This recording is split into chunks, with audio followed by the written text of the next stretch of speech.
वंदे पुरुषोत्तमम। आज मैं एक बहुत रोचक सब्जेक्ट लेकर के आया हूँ और वो सब्जेक्ट है पुरुषोत्तम के जन्मदिन को किस तरह से परिपालन करना चाहिए और कैसे मनाना चाहिए। साधारणतः इस बात ऐसे प्रश्न जब आता है तो हम अपने आप से पूछे कि जब हमारे बेटे का जन्मदिन होता है तो मैं उस जन्मदिन को कैसे पालन करता हूँ।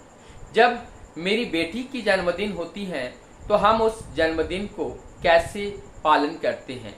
तो अगर हमारे बेटा बेटी के लिए जन्मदिन को इतना विशालकाय रूप से हम उनको परिपालन करते हैं तो जो जगत के मालिक हैं, जगत के कर्ता है, जगत के विधाता है, वो परम पुरुष, वो परम सत्ता के जो मालिक हैं और उनका आविर्भाव को किस तरह से चिंतन मनन करना चाहिए। ये जो महीना भादो का महीना चल रहा है पुरुषोत्तम का आविर्भाव महीना है और इस पुरुषोत्तम का आविर्भाव महीने को कैसे हमें याद रखना है, हमारे जीवन में कैसे परम पिता को याद करना है, हमारे जीवन के हर पल प्रभु को लेकर अगर जीना है तो हमारे जीवन के हर क्षण हर कार्य को प्रभु की उस स्थिति में रखने के लिए, इस जन्मदिन को मुखरित करके रखने के लिए हमें हर कार्य प्रभु के जन्मदिन के उपलक्ष्य पर हमें एक एक नया नया कार्य का सृजन करना है।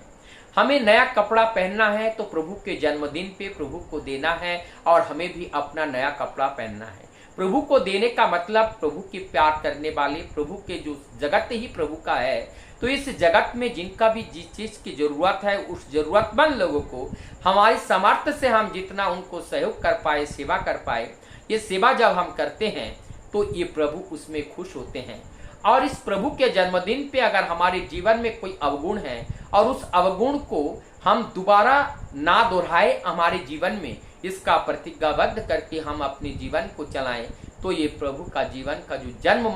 महापरिक्रमा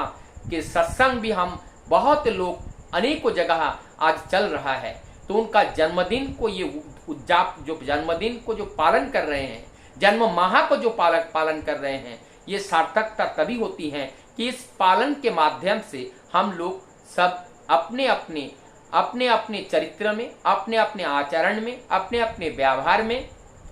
अपने अपने कार्यशैली में हम लोग निपुण हो उठे। और जब तक ये निपुणता की ओर हम नहीं जाती हैं तब तक परमपिता खुश नहीं होते हैं। तो परमपिता को अगर खुश करना है, उनको जन्मदिन को मनाना है, उनको जन्मदिन को यादगार करना है, तो जन्मदिन को यादगार करने के लिए हमारे घर में हमारे माता हैं, हमारे पिता है, हमारे भाई बहन हैं, हमारे रिश्ते नाते हैं, कुछ ना कुछ उन लोगों को सहयोग करके इस दिन को याद रखना चाहिए। किसी को जो दरिद्र हैं उस दरिद्र को दान करके इस दिन को मनाना चाहिए ताकि हमारे परमपिता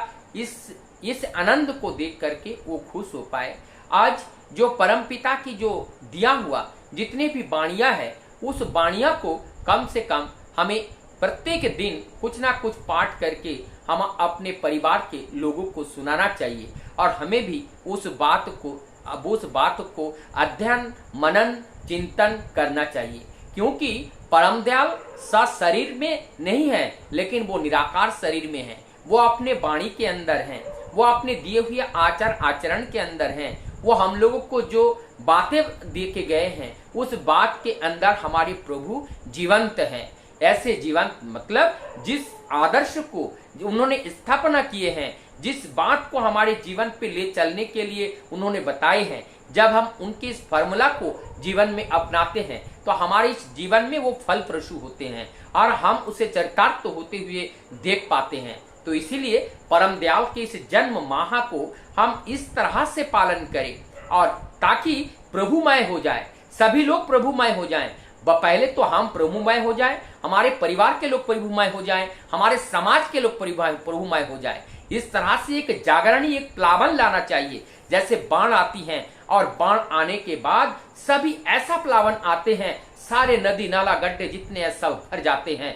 और जितने की गंदगी उसके अंदर होती है सारे सब वो बहा के अपने साथ ले जाते हैं और स्वच्छ पानी उस गड्ढे में वो छोड़कर चले जाते हैं। इस तरह से अब जब पुरुषोत्तम आविर्भाव होते हैं, उस पुरुषोत्तम रक्त मांस संकलित देह में ना होने के बावजूद भी उनको लेकर चलने वाले अनेकों अनुयायी हैं, उनका आचार आचरण चाल चलन चरित्र ऐसा हो ताकि हमारे इस समाज में जो अशुद्धियां प्रवेश कर चुकी हैं, घर कर चुकी हैं, उसको धो करके साफ करने के लिए ऐसा एक प्लावन लाना होगा, ऐसा एक भावमुखी बनना पड़ेगा, ऐसा एक इष्टनिष्ठ बनना पड़ेगा, ऐसा आचार्यवान बनना पड़ेगा, ऐसा आचरण सिद्ध मानव बनना पड़ेगा, और जिससे सभी लोग एक दूसरे को देख करके समाज में एक नव परिवर्तन आएगा, और वही परिवर्तन हमें उस परम पुरुष के राह पर चलने के लिए सहयोग होगा। वंदे